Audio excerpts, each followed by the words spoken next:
In 1995, a crime spree gripped the American heartland, but this was no ordinary killing spree. It looked eerily familiar, almost scripted. Investigators were horrified when they realized the young couple behind the violence had taken their cues from a Hollywood film, turning fiction into a deadly reality. It began like a twisted love story.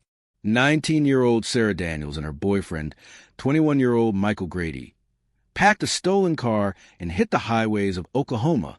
But instead of chasing freedom, they left behind chaos. Over 3 weeks, the couple robbed gas stations, carjacked unsuspecting drivers, and killed 2 people in cold blood. Witnesses described them as laughing, almost playful, during the crimes, as if they were performing. Police would later learn why. As investigators pieced together the couple's movements, a disturbing pattern emerged. The robberies were staged like scenes from the controversial 1994 Oliver Stone film Natural Born Killers. In one instance, Sarah and Michael entered a diner, terrorized patrons, and shot the owner, a scene lifted almost frame for frame from a movie. Detectives recovered stolen VHS tapes from their car. Among them, a worn-out copy of Natural Born Killers. At first, investigators struggled to understand the motive. There was no financial desperation. The pair often abandoned stolen money and goods. Interviews with family and friends painted them as troubled, but not entirely detached from reality. The baffling part was a performance aspect.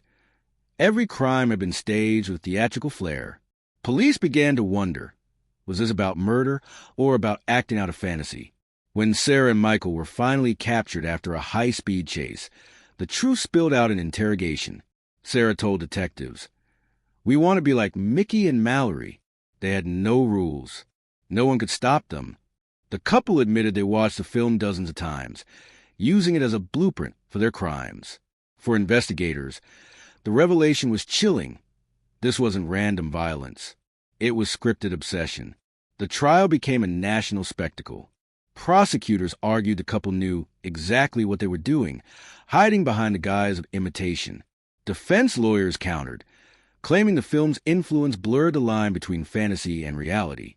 Both Sarah and Michael were convicted of murder and sentenced to life without parole. The case sparked a nationwide debate. Can art inspire crime? Families of victims even filed lawsuits against the filmmakers, accusing Hollywood of glamorizing violence. While the lawsuits ultimately failed, the cultural conversation left a permanent mark. Decades later, the case remains infamous not just for the brutality of the crimes, but for how a single movie became the twisted spark that fueled real bloodshed. In the end, Sarah and Michael weren't just killers. They were copycats, trapped in a deadly fantasy where fiction became their reality. A chilling reminder that obsession can turn even the silver screen into a stage for murder.